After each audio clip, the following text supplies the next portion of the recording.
포도원으로 들어가라, 이런 제목으로 말씀 증거하도록 하겠습니다. 오늘은 종교개혁주일입니다. 1517년 10월 31일에 루터가 부패한 가톨릭 교회에 저항하여 비텐베르그 성당의 95개조 반박문을 발표하였습니다. 그것이 종교개혁의 시작이 됐습니다. 어제 아침에 가족들과 식사하면서 저희 큰애가 그 상도동에 있는 어느 교회에 교육 전도사를 합니다. 그런데 종교개혁 주일이니까 제가 한번 물어봤습니다. 종교개혁 주일에 너는 설교를 어린이들한테 할 텐데 어떻게 할 거냐? 한번 물어봤어요. 그랬더니 자기는 설교 시작에 그렇게 하겠대요. 라틴어 성경을 들고 가가지고 본문을 쫙 라틴어로 애들한테 읽어주겠답니다. 그리고서 물어볼 거랍니다. 알아듣겠냐? 그 애들이 그 라틴어를 어떻게 알아들어요? 영어도 못 알아들을 텐데. 그래서 종교개혁이 일어났다. 뭐 그렇게 얘기를 할 거라고 합니다. 루터가 종교개혁을 일으킨 지 500년이 지났는데 지금 올해 관광으로 세계에서 돈 제일 많이 버는 나라 중에 하나가 독일이 됐습니다. 왜요? 종교개혁 500주년이기 때문에 전 세계에 흩어져 있는 대부분의 교회, 노회, 총회의 지도자들과 장로님들과 성도들이 그 독일로 그 종교개혁의 현장을 보기 위해서 엄청나게 갔습니다. 그러다 보니까 지금 비텐베르그에는요, 여관에 방도 없대요. 그 정도로 독일이 종교개혁의 덕을 보고 살고 있습니다. 그런데 아무튼 왜 거길 가느냐? 그 루터의 종교개혁의 정신을 본받아 보겠다고 찾아가 보는 겁니다. 그런데 우리는 지금 질문할 필요가 있어요. 개혁의 대상이 되었던 로마 가톨릭 교회보다 지금 개혁교회가 더 깨끗한지 질문해 보면 부끄럽기 짝이 없습니다. 아마 루터가 살아있으면 비텐베르그 성당에다가 95개조 반박문을 딱 공표했잖아요. 지금 한국 교회마다 아마 루터가 살아있으면 95개조가 아니라 100개조 아니 1000개조의 반박문을 써붙여야 할 지경에 이르렀습니다. 그럼에도 불구하고 오늘 이 말씀을 토대로 놓고 보면 우리 예수님은 아직도 교회를 지극히 사랑하고 계십니다. 사도 바울을 통해서 주신 말씀, 에베소에 주신 말씀이 뭐냐? 그 교회를 위하여 자신을 주신 같이 하였다요. 교회를 위해서 우리 주님께서 자신을 내어 주셨어요. 왜? 교회가 소망이거든요. 주님께서는 온 세상 만방의 생명을 교회를 통해서 구원하시기로, 교회를 통로로 사용하시기로 작정하셨기 때문입니다. 근데 오늘 본문에 보면 예수님께서 이른 아침 일찍, 지금 우리 시간으로 얘기하면 새벽 6시에 장터로 나가셨어요. 왜? 품꾼이 필요했기 때문입니다. 주인이신 예수님이요, 일당을 주고 고용하는 품꾼을 찾기 위해서 이른 아침 새벽 6시에 장터로 나갔습니다. 6시에 나갔다는 건 그 이전에 깨어서 그 시간만 기다린 거예요. 그리고서 품꾼을 모으기 위해서 장터로 나가셨을 뿐만 아니라 제3시에도 제6시에도 제9시에도 제11시에도 무려 5번이나 장터로 찾아 나가 주셨어요. 왜요? 품꾼을 찾기 위해서요. 그리고 그들을 만나서 포도원으로 들어가라 명령해 주셨습니다. 이 예수님께서 지금도 사랑하는 교회를 위해서 이른 아침에 품꾼을 찾기 위하여 장터로 나가고 계실 겁니다. 예수님께서 장터에 나가서 채용한 품꾼, 어떤 사람이 있을 거라고 여러분 생각합니까? 그 품꾼의 면면을 보면 아마 여러분들 깜짝 놀랄 겁니다. 제일 이른 아침에 가서 채용한 품꾼이 누구냐면 베드로와 안드레와 야고보, 요한입니다.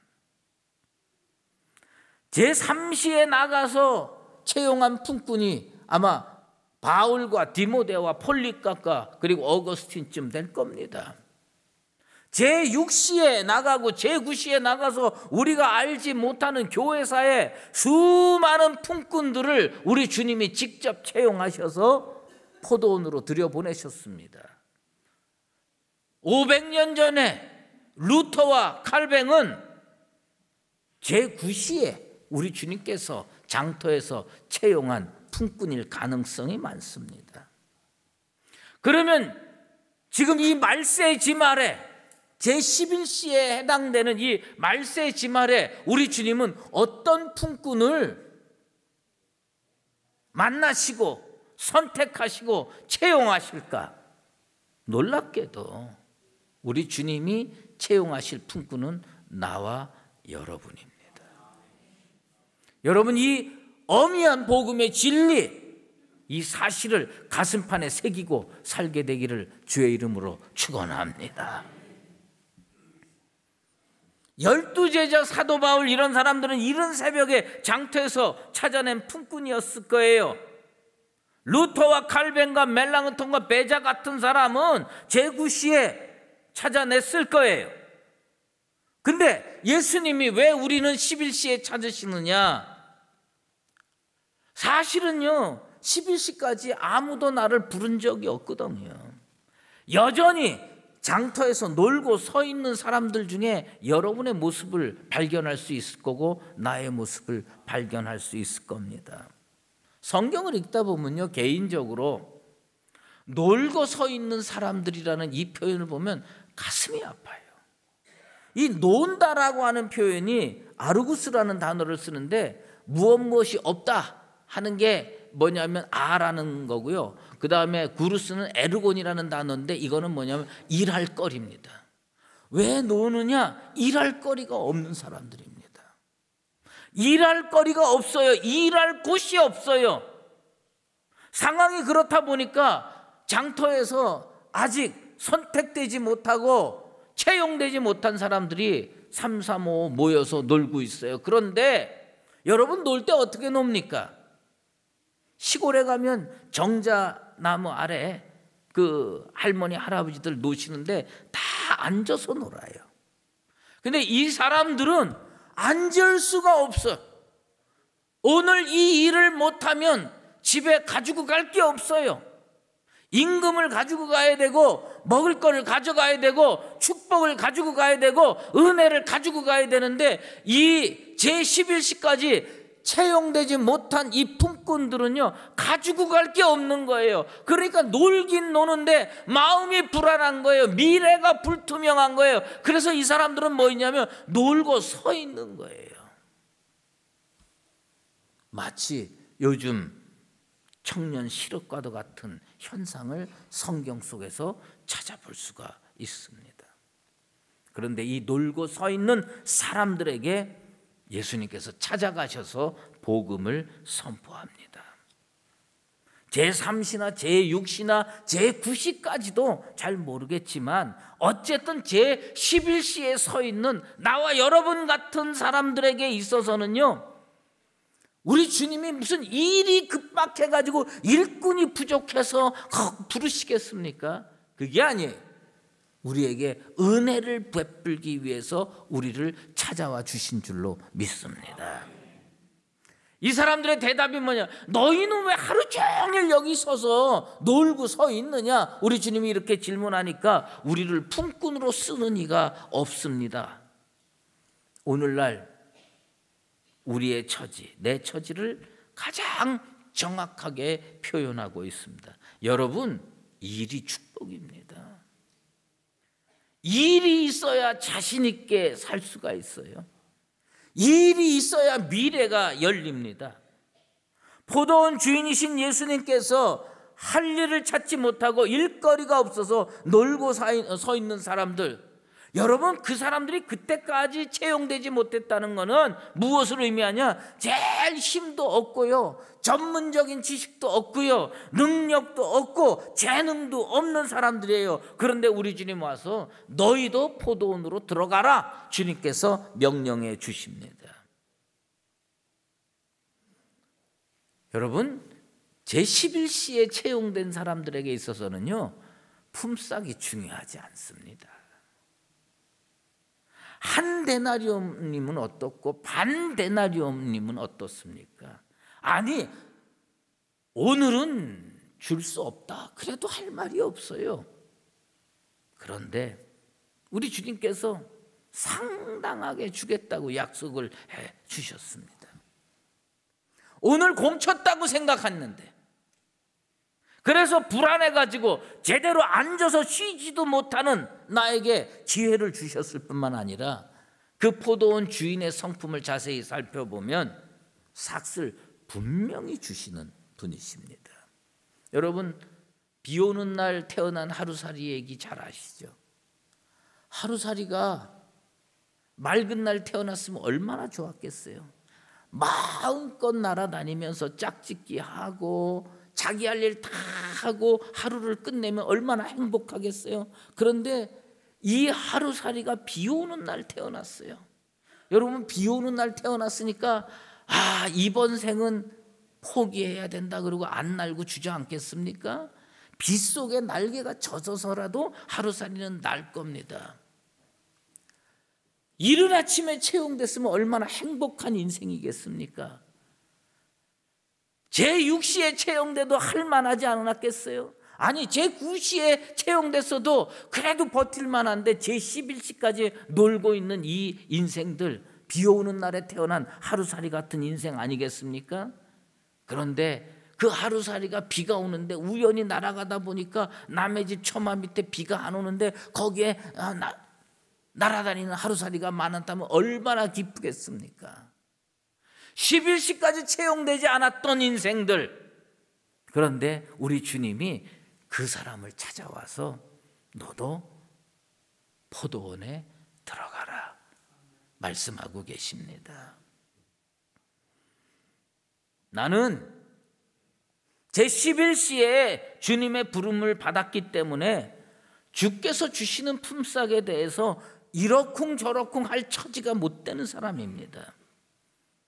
나도 나름대로 꽤 교회에서 오랜 세월을 보낸 사람입니다. 모태신앙으로 태어나서 한 번도 교회 밖을 나가보지 못한 사람입니다. 그냥 평생을 교회 안에서 살았고요, 그 다음에 할 줄 아는 일이라고는 예수 전하는 일밖에 할 줄 아는 게 없어요.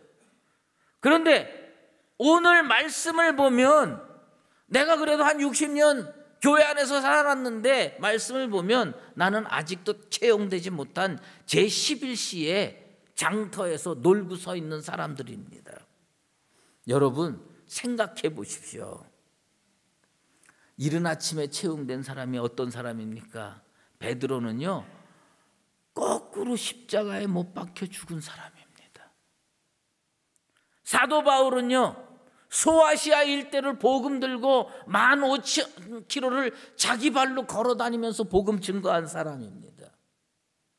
그 사람들이 한 데나리온을 받는다는 겁니다. 제9시에 채용된 사람도요, 당당한 사람들이에요. 그 사람들이 어떤 사람이냐? 목숨 걸고 종교개혁을 일으켰던 루터와 칼빈 같은 사람입니다. 주님이 그 사람들한테 한 데나리온 주는 거에 대해서 나는 불만이 없습니다. 그런데 더욱 놀라운 것은 뭔지 아십니까? 나는 베드로와 나를 비교할 수 없어요. 사도 바울과 나를 비교할 수가 없어요. 루터하고 감히 비교할 생각조차 안 합니다. 그런데 우리 주님은요, 나하고 루터하고 베드로하고 똑같이 한 데나리온 주겠다고 약속해 주신 겁니다. 이게 복음입니다. 왜 우리가 이 시대에 태어나서도 이렇게 예수를 열심히 믿어야 되느냐, 주의 일을 열심히 해야 되느냐? 베드로랑 한데나리온 같이 받는다는데 불평이 뭐가 있습니까? 목숨 걸고 종교개혁 일으킨 루터와 칼뱅하고 나하고 천국 가서 한데나리온 똑같이 받는다는데 여기에 무슨 불평이 있고 무슨 원망이 있겠습니까? 나는요, 입국 다물고 살 수밖에 없어요. 다른 품꾼들 한데나리온 받을 때 나는 눈치만 볼 뿐입니다. 그리고 속으로 찬양합니다. 속으로 기뻐합니다. 저 사람들이 저렇게 멋진 일을 하고 위대한 일을 해서 한데나리온 받는데 나같이 부족하고 나같이 연약한 인생이 그들과 똑같이 한데나리온 받는다는데 누가 반대하겠습니까? 원망을 하고 반대를 하는 것은 베드로의 몫이고 루터의 몫이고 나는 그냥 예수님의 이름을 찬양할 뿐입니다. 지금까지 교회사 속에서 대부분의 개혁은 눈에 보이는 제도로서의 교회, 시스템으로서의 교회, 건물로서의 교회에 대한 개혁이 이루어졌습니다. 500년 전의 종교개혁도 부패한 가톨릭을 대상으로 이루어진 한 거였습니다. 그래서 우리를 프로테스탄트라고 이야기합니다. 그런데 지금은 가슴 아프게도 가톨릭이 대상이 아니고 우리가 대상입니다. 개혁의 대상이 우리가 됐습니다. 우리는 개혁을 얘기를 할 때 누구를 지칭할 수가 없는 입장이 돼버렸습니다. 칼 바르트가 이런 얘기를 했습니다. 개혁된 교회는 항상 개혁되어야 한다. 에클레시아 레포르마타 셈페르 레포르만다라고 하는 말을 했습니다. 이 말은 뭐냐면 개혁이 어느 한순간에 딱 이루어지고 끝나는 것이 아니라 영속적으로 계속적으로 교회가 인류 역사 속에 존재하는 한 계속되어야 한다는 말입니다. 그런데 교회가 개혁을 멈추고 있으면 어떻게 되느냐? 그 교회는 개혁의 대상이 될 수밖에 없습니다. 오늘 시대적 상황으로 볼 때 교회가 뭡니까? 교회가 건물입니까? 보이는 교회도 있지만 보이지 않는 교회도 있습니다. 내가 교회고요, 여러분이 교회입니다. 그러므로 이제 개혁의 대상이 이 눈에 보이는 교회, 제도로서의 교회가 그렇게 지탄의 대상이 됐다면 그 속에 있는 작은 교회인 내가 개혁의 대상이라는 얘기예요. 여러분이 개혁의 대상이라는 이야기입니다. 어떻게 개혁해야 되느냐? 내 영혼부터 개혁해야 돼요. 내가 하나님 앞에 그리스도의 신부로 바로 서 있을 때 눈에 보이는 제도로서의 교회도 하나님 앞에 올바른 교회로, 거룩한 교회로 서게 될 줄로 믿습니다. 구약시대에 보면 이스라엘 신앙이 다윗 시대부터 계속 내리막길로 곤두박질 칩니다. 그런데 이것을 반전시킨 사람이 하나 있어요. 그게 누구냐면 히스기야입니다. 히스기야는 개혁의 방향을 두 가지로 잡았습니다. 하나는 제도로서의 교회, 성전 개혁해야 된다. 눈에 보이는 성전 개혁한다. 그래서 그 교회를 깨끗하게 했습니다. 우상을 제거하고 깨끗하게 했어요. 그리고 한 가지 더 했습니다. 그것이 뭐냐면 영혼의 개혁입니다. 히스기야 자신이 죄를 뒤집어쓰고 하나님 앞에 통회 자복했습니다. 이스라엘 지도자들과 이스라엘 백성들이 전부 하나님 앞에 엎드려져서 기도하고 개혁을 했습니다.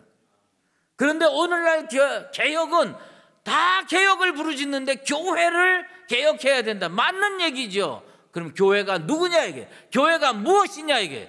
교회는 제도로서의 교회도 있지만 나도 교회고 여러분도 교회입니다. 그러면 누구를 개혁해야 합니까? 여러분을 개혁하고 나를 개혁할 때 우리 교회가 개혁될 줄로 믿습니다.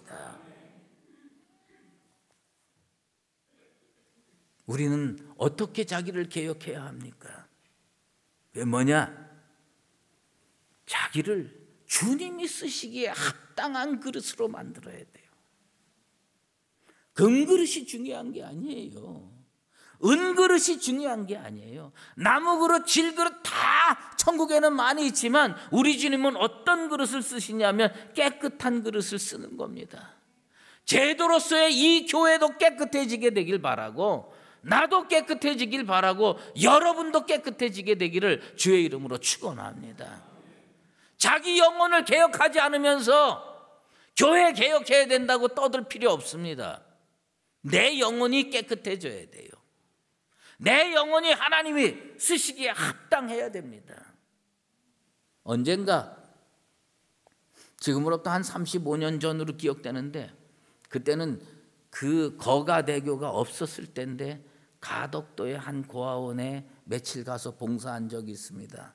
그 고아원 원장이 수고했다고 절 데리고 어딜 갔냐면 가덕도의 어떤 조그마한 포구에 가가지고 새우를 사줬어요. 근데 난 난생 처음 그런 새우를 봤는데 그분이 그 새우의 이름을 뭐라고 부르냐면 무슨 오돌인가 뭐 하여튼 그렇게 부르면서 보리새우인가 하여튼 그렇게 불렀어요. 근데 나중에 살펴보니까 이 보리새우는 이 허물을 몇 번을 벗어야 된대요. 조그만 새우가 허물 한 번 벗으면 성장을 합니다. 허물을 벗지 못하면 죽어버리는 거예요. 허물을 벗어야 돼. 2번 허물 벗고 3번 허물을 벗을 때마다 새우가 커진다는 겁니다. 종교개혁이 뭐냐면 리포메이션이에요. 폼을 바꾸는 거예요. 허물을 벗는 겁니다. 교회가 성장하고 교회가 부흥하고 하나님께 영광 올려드리려면 보리새우가 허물을 벗는 것처럼 교회도 자기를 벗고 허물을 벗고 성장해야 돼요. 그런데 이 보리새우가 언제 죽게 되느냐, 어디서 죽게 되느냐, 그 마지막 껍질에 갇혀서 죽게 되는 겁니다. 교회가 개혁되지 않으면 미래는 죽음입니다. 이 종교개혁 500주년에 제도로서의 교회와 하나님의 성전으로서의 내가 허물을 벗고 껍질을 벗고 리포메이션하고 종교개혁하게 되기를 주의 이름으로 축원합니다. 영국의 유명한 강해 설교가 데니스 레인이 그런 얘기를 했습니다. 한국 교회는 지금의 부흥과 성장을 자랑하고 있지만 지금 변하지 않으면 언젠가는 역사 속에 버려진 창고나 박물관이 될 수가 있다. 100년 전의 영국 교회는 지금 한국 교회와 비교도 할 수 없을 정도로 전성기를 누렸다고 합니다. 그런데 지금 영국 교회는 박물관이 되어 있다. 50년 후에 100년 후에 한국 교회가 영국 교회처럼 되지 않는다는 보장이 어디 있는가? 그거 한 20년 전에 그 얘기를 했어요. 근데 지금 교회들이 박물관이 돼가고 있습니다. 교회를 절들이 사고 있습니다. 교회를 이단들이 사고 있습니다. 술집이 된 교회 우리나라에도 많이 있습니다. 이런 일들이 왜 벌어지느냐? 껍질을 벗어야 되고 폼을 바꿔야 되고 개혁을 해야 되는데 안 하기 때문에 그 속에 갇혀 죽은 겁니다. 종교개혁 500주년에 취임해서 나를 돌아보니까 부끄러울 뿐입니다. 나는 포도원 주인이 혹시 나를 만나서 일을 시킬까 하여 기다리는 놀고 서 있는 사람들 중에 있으면 얼마나 좋겠습니까? 그것만 해도 다행이지요. 그런데 오늘날 한국교회와 목사들은 대부분 어떤 사람이냐? 간음의 현장에서 붙잡힌 여자. 그래서 사람들이 돌로 쳐 죽이려고 하는 겁니다. 우리 주님께서 간섭하셔서 너희 중에 죄 없는 자가 먼저 돌로 치라. 그렇게 하지 않았으면 그 여자 돌 맞아 죽었을 겁니다. 그런데 지금 한국교회를 향해서 세상 사람들이 돌을 손에 들고 있습니다. 인터넷 같은 걸 보면 얼마나 많은 비난이 쇄도하고 있는지 모릅니다. 우리 주님이 간섭하셔서 이 문제 좀 해결해 주시고, 그리고 차라리 놀고 서 있다가 주님 앞에 부름이라도 받고 일이라도 할 수 있는 기회가 주어지게 되기를 원합니다. 수탉을 죽인 게으른 일꾼 이야기 아십니까? 어떤 게으른 일꾼이요, 잠이 모자랐어요. 새벽마다 수탉이 꼬끼하고 웁니다. 그러면 일어나서 일터로 나가야 돼요. 저놈의 수탉만 없으면 내가 잠을 좀 더 잘 수 있는데, 저놈의 수탉이 맨날 꼬끼어 우는 겁니다. 이 어리석은 게으른 일꾼이 어느 날 수탉 모가지를 부러뜨리고 죽여버립니다. 이제는 마음 놓고 잘 수 있고, 이제는 마음 놓고 게으름을 피워도 되겠지. 그런데 이 게으른 일꾼이 해가 중천에 떠서 두 다리 쭉 뻗고 자고 있는데 주인이 와서 그 일꾼을 포도원 밖으로 던져버립니다. 다시는 들어오지 마라.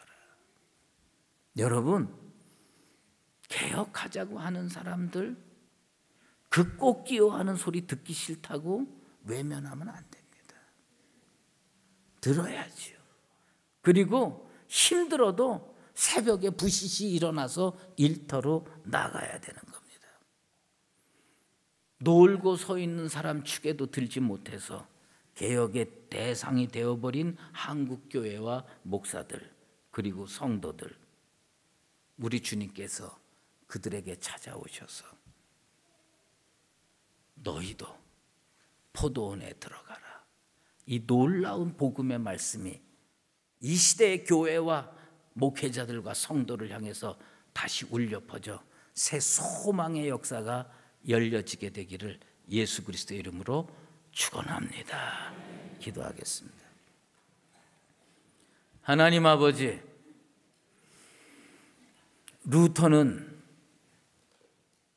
하나님께 영광 올려드리는 삶을 위해서 종교 개혁을 일으켰습니다. 500년이 지난 오늘날 한국 교회와 목사들을 돌이켜보면 개혁에 앞장서야 될 사람들이 개혁의 대상으로 전락했습니다. 세상은 손에 돌을 들고 던지려고 하고 있습니다. 우리의 죄악을 용서해 주시옵소서.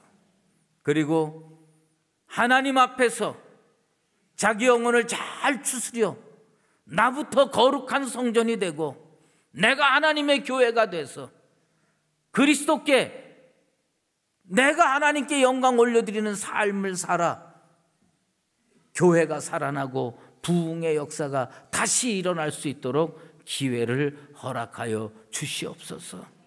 이 놀고 서 있는 사람들에게 주님 찾아와서 너희도 포도원으로 들어가라라고 하는 놀라운 복음의 말씀을 다시 선포하시고 한국 교회가 이 민족과 나라의 영혼의 등불이 되는 그런 역사가 다시 한번 일어나게 도와 주시옵소서. 예수 그리스도의 이름으로 기도드리옵나이다. 이제는 교회의 머리가 되신 우리 구주 예수 그리스도의 은혜와 태초부터 온 세상의 마지막까지 교회를 붙들고 계실 하나님의 그 크신 사랑하심과 성령의 역사를 통해 교회를 살리시고 세우시는 성령의 교통하심이 종교개혁 500주년을 맞이하여 내 영혼부터 개혁하기로 작정하는 사랑하는 강북제일교회 모든 믿음의 권속들 머리머리 위에와 주의 몸된 교회 위에 이제로 영원히 함께 계시옵기를 간절히 축원하옵나이다. 아멘.